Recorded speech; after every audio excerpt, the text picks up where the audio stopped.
Good morning, Lagos. Thanks very much for staying tuned here on Smooth 98.1. It's time for Freshly Pressed 981, where we analyze the news stories for today. And Ayo Mairo Ese. And I'm Valentine Ohu. Joining us this morning for the news analysis, we have Adenike Oyetunde. Good morning, Adenike. Good morning, Valentine. Good morning, Ayo. Good morning. What's up, people?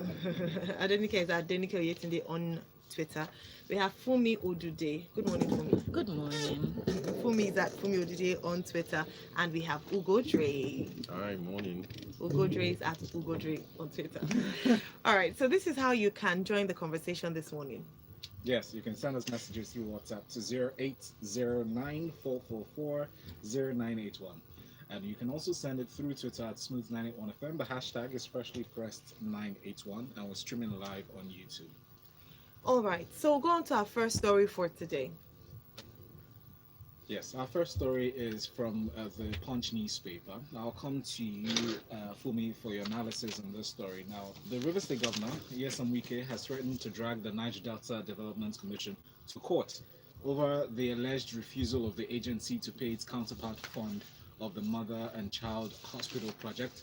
Is giving them an ultimatum, and it says that the state has borne the brunt of paying or funding this project, and the NDDC has been redundant. It calls them a political tool. But your thoughts on this story, please? Okay, so the Niger Delta Development Commission project is an agency we established in 2000 for developing the oil-rich Niger Delta region. It is, I think it's a parastatal under the Niger Delta Ministry, and it was supposed to train, educate youth of the Niger Delta region with respect. It was part of our strategy to reduce militancy in the area, and then they were also supposed to develop key infrastructure within that region. Yeah. The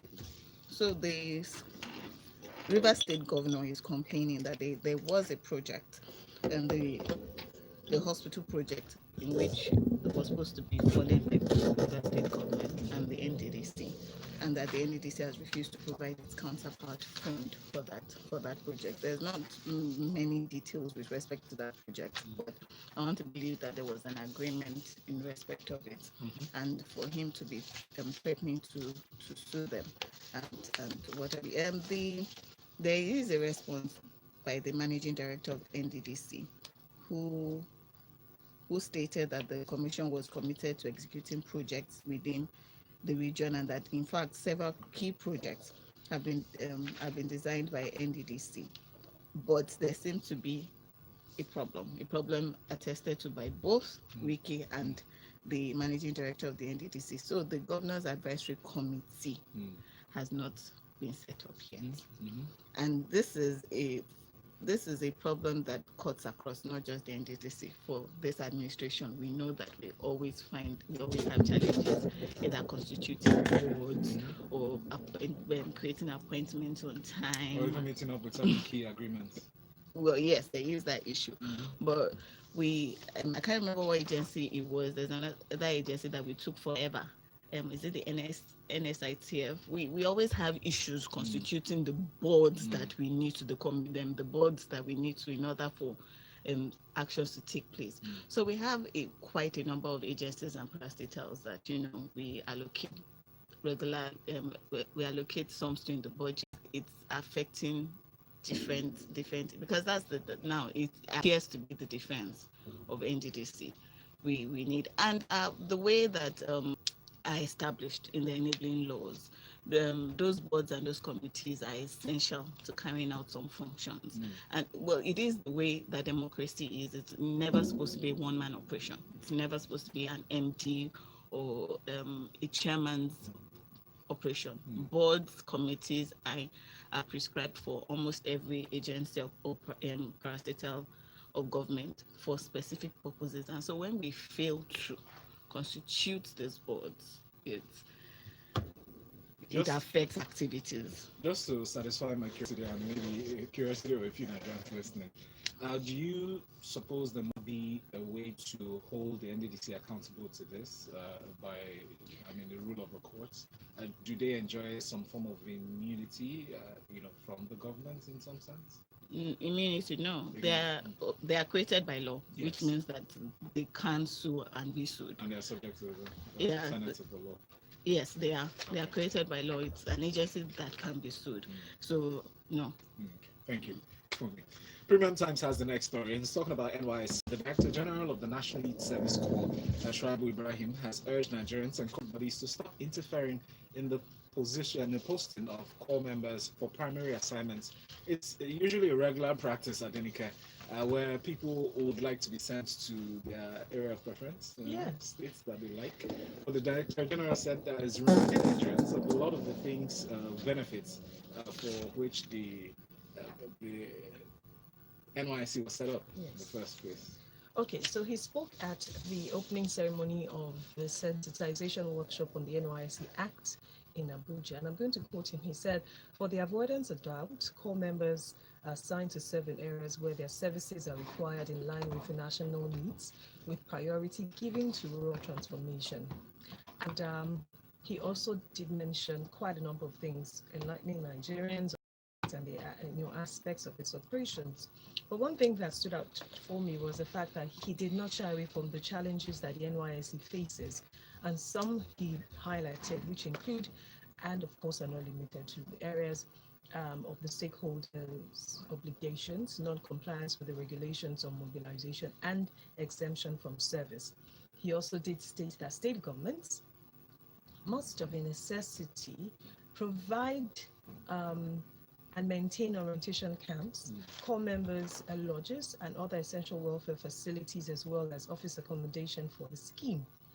And I think that what came to mind when I saw this headline was, did he bother to mention why these, according to him, individuals and corporate bodies have continued to interfere in the posting of corps members? And the answers are not far-fetched.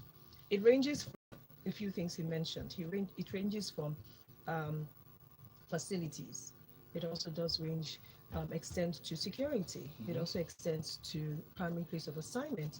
We know that the aim is to, allow people go across the country, and then rural development. If you're urban city, that's exchange of some sort. Yes. But some people have had a mixed match, such that people started to question, if I'm an undergrad or a graduate of mass communication, for instance, and then you take me to teach biology, it doesn't further in my own career choice if I truly desire to move on the ladder in mass communication ranking. And in that instance, what happens? Does it mean because I'm supposed to serve my nation for the compulsory 1 year, I'm just supposed to do that? These are questions that NYSC has to continuously and intentionally address when it talks about the stakeholder and individuals. And who would we be to question parents whose wards or children are sent to places where they are not sure they're going to be secure? There was a time that they told them to stop posting corps members to the Boko Haram prone areas, and after a while, some states resumed. But I was posted, for instance, to Yobe State, and I remember that one of the reasons why I gave the NYSC was, look, I cannot go to Yobe State for medical reasons. And I said, oh yeah, sure. But you see people forging medical reports. Reports, yes. And people pay. It's kind of like practice, and people money exchange hands. And people just want their children to stay in safer places. Some of it is for selfish reasons, some of it no reason at all. Some children don't even want to expand beyond where it is that they are. But we need to not shy away from security. We also not need to shy away from the fact that there might be a mixed match for quite a number of graduates. And 1 year is a lot of time to just waste away. So, all right. Thank you very much, Adenike. All right, comment here from Marian Inikoyi. Marian says, Marian says, the NYSC senior staff should face the realities of most people prefer to be posted in areas they are more familiar or comfortable with. With the rising insecurities, why would I want to be posted to the north, northeast, or anywhere I'm exposed to danger? The entire NYSC program should be looked at and either overhauled or scrapped. All right. Now, in a move that most of us saw coming, from Premium Times, we have this report that the Economic and Financial Crimes Commission has issued or rather, it has swung into action through its Enugu zonal branch. There were reports that the EFCC sealed some of the properties belonging to the former Governor Rochas Okorocha, the Imo State Governor. He served 2 terms, we know, and his tenure in this past 4 years had been bedeviled by allegations of, misappropriation of funds, just to say the least. But the FCC is debunking those claims, saying they didn't seal any property, they did not disrupt any activities, so to speak. But they've listed a few of the properties that they've, marked. Yes, that's the term we're using now. Marked. Okay, yes. So to clarify, yes, EFCC is going at our Okorocha, but let's be specific here. Mostly is the members of his family, who they said have properties in their names that they need to explain how they came about them. And they did list some of the properties. There's a hospital, the Deals of Hope Hospital, traced to Dr. Pascal Obi, who was former principal secretary to Okorocha.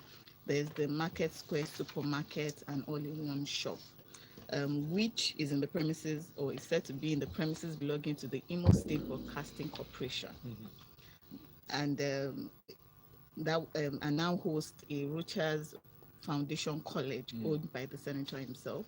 But the one that seems to be in major contention is the East High Academy and East High College, which is owned by Mrs. Unwosu, which is Okorocha's daughter. Then there's a Royal Spring Palm Hotel and Apartments, which contains 96 flats and 8 bungalows. And 16 blocks.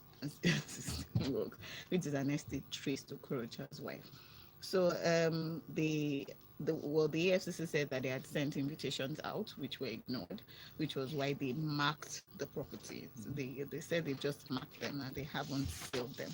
Now, the former governor's spokesperson said, well, that the letter of invitation that was sent to Mrs. Nwosu, with respect of the nursery and the primary and secondary school, was written on the 22nd of July, and she was asked to honor the invitation before Wednesday, the 31st of July, and then they swung into action on the 23rd of July, before giving her an opportunity for them to answer the call.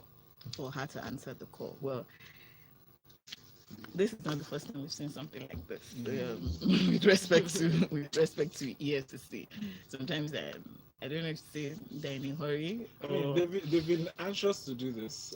They suggested, or rather, they threatened to, clamp down on his activities, seize the properties, and just investigate him generally.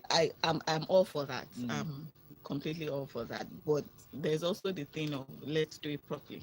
Let's follow due process. So that at the end of the day, we're not going to, after all our drama and everything does just fall down the drain on one silly technical point and what have you. And there are some investigations that they have started that we are yet to see the outcome of. I remember that they were supposed to be investigating how the bailout funds and the Paris funds were spent. Yes. They've been on that investigation for a while.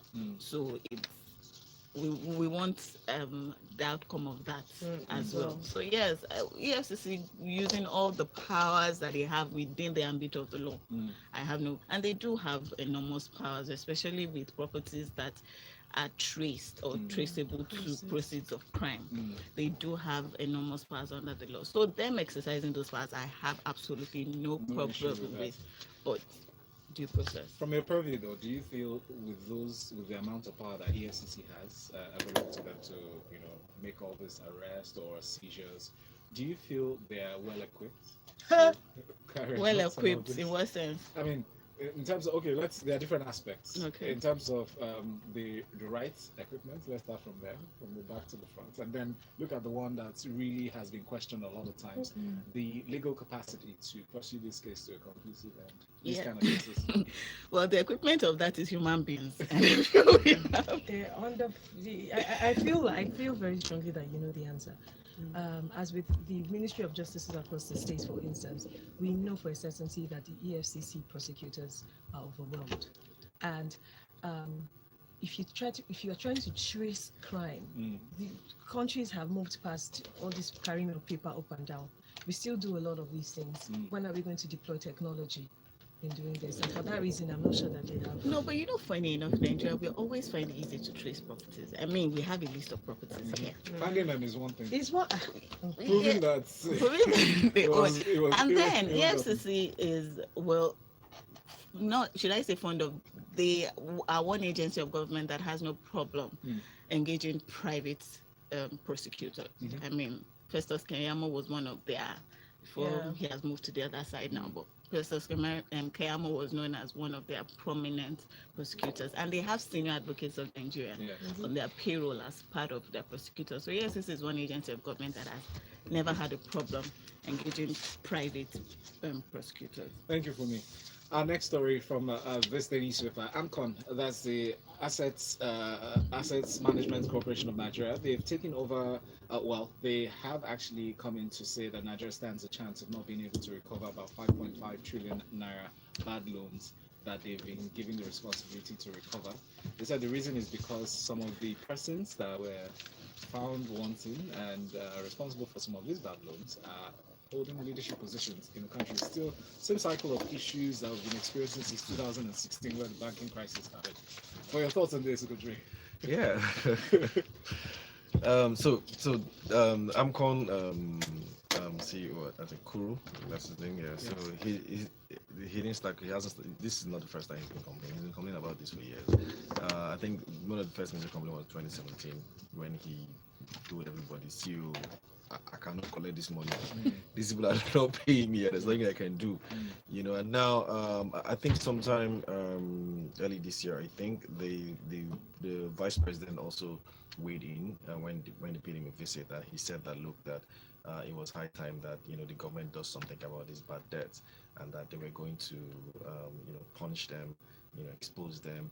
And if you recall, sometime last year again in October or so, they published, it was 105 names, the debtors, We're by waiting so Courtney, all patiently those for big something to guys, happen, but and then of course, nothing happened. So there's this saying that when you owe banks a lot, when you go and visit them, they give you a cup of coffee, cheers, VIP and all that. So the more you owe, the more relevant you are.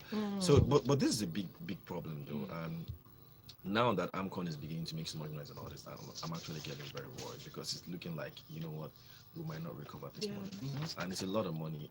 And it also suggests that the AMCON model has basically just failed, right? So because the whole idea was, clean up all those bad loans from banks, allow banks to recover, sort of like suck a lot of those loans so that the economy can balance, and then give these companies some time to recover, and then start to basically, now get them to repay the loans. But the fundamental thing was a lot of these companies, a lot of these businesses, they were overvalued at the time. The loans were too expensive, so those companies could never even have been able to pay those loans. And mind you, AMCON actually took a haircut for a lot of these loans as well. Banks took a haircut for a lot of these loans as well. So, and why I'm really worried is that these loans are actually also owed to the CBN. So the CBN, at least I think as 2017 also had about 4 trillion or so in debt, owed by AMCON to it. So what's going to happen? Are they going to write this off? This is taxpayers' money basically going down the drain, and then these are debtors that you can't do anything to. So it's just a quagmire. So he's actually calling for the return of the Field Bank Act.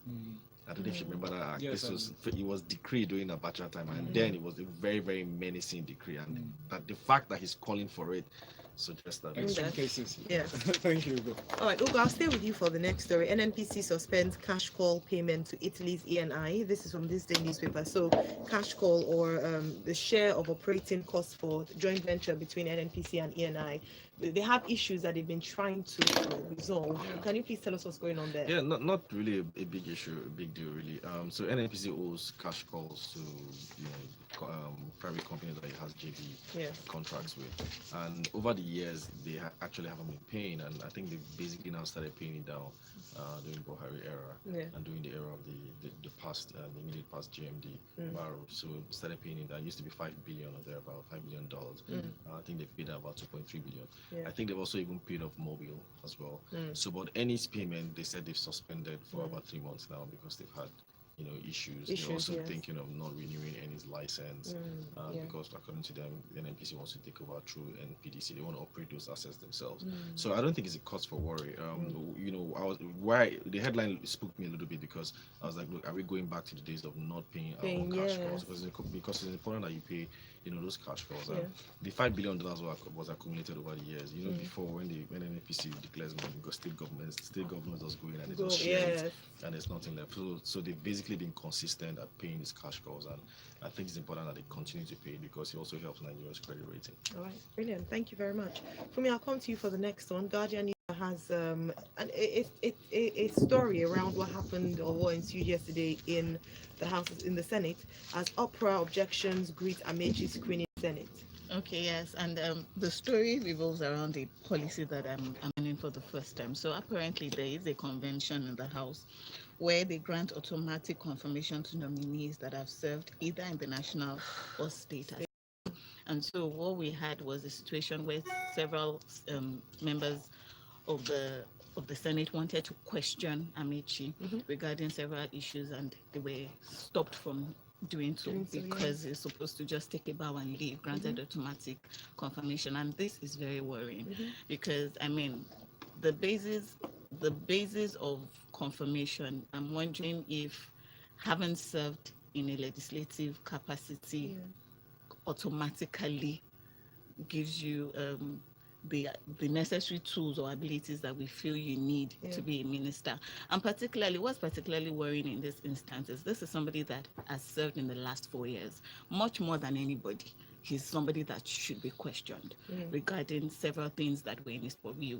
It should have been a chance for them to sort of evaluate his performance in the last 4 years. Yes. So we had a situation where we had the former Minister of Transportation, an opportunity for him to be questioned by the people, because these are, whether we like them or not, these are the representatives of the people.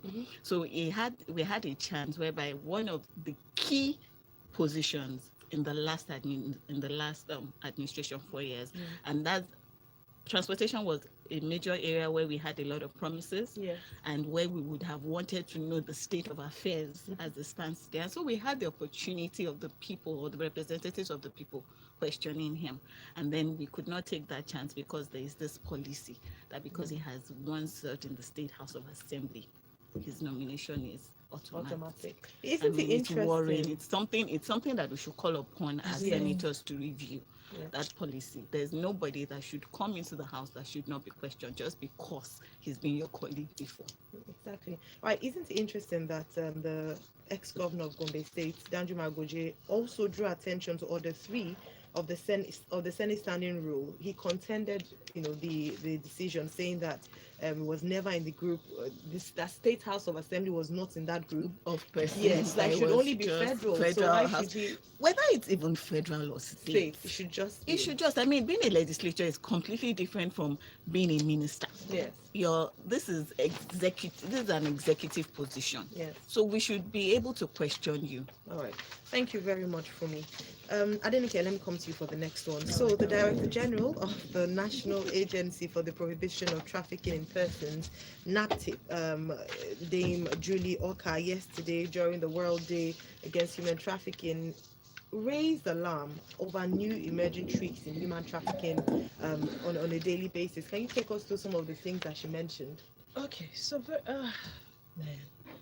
she wants Nigerians who respond to lofty job adverts to be careful of falling into the hands of organ traffickers.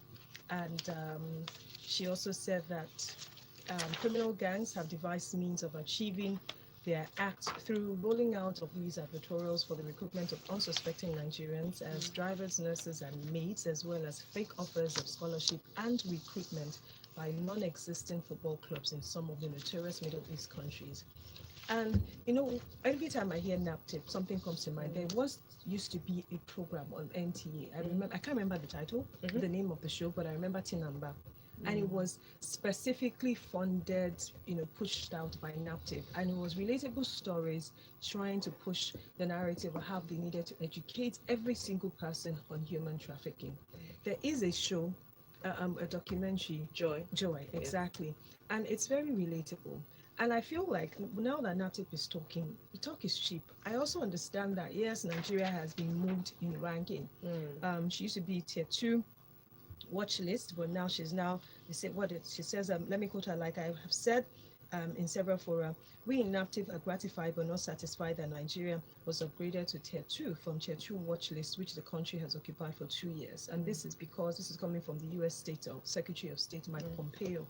And it's okay for them to say we're doing well, but the reality is on the streets, there's so much that we can do. And apart from the economic downturn, and the need for people to go for greener pastures, there's certain things that cut across, if you find out from a number of them. For people who move abroad, people who live abroad, whether legally or illegally, this whole mentality of once you step out of the country, everything is rosy. Gone are the days where anybody used to buy that narrative, hook, line, and sinker. Be content. Greed is one of the problems that all of these people are faced with. Someone just tells you, hey, you start earning $3,000 as someone's maid or driver, and you want to jump at it. A lot of them also don't travel the right route. The NAPTIP boss is saying that they're not only talking about it, but they're ensuring that they work with regulatory bodies such as the International Air Transportation Association, National Association of Nigerian Travel Agencies, and we know why. It's one thing for NAPTIP to say something. It's one thing for these people to actually fly, where it's a cartel of some sort. You sort these people. So I'm glad that they're doing it. But all of us who understand that in the abroad, you don't pick money on the road, also have to do a lot more in educating. Thank you very much. Ace from Agos says, whatever the EFCC wants to do, let them do it quick. But they should not close down these facilities, hospitals or schools. People work there. Instead, let them do like AMCON and hand them over to the managers to run them and return the proceeds to the states. That's if they found the proceeds of crime. Okay. Yinku says, good morning, guys. AMCON loans, unfortunately, these loans are given to high net worth individuals without any thorough financial scrutiny.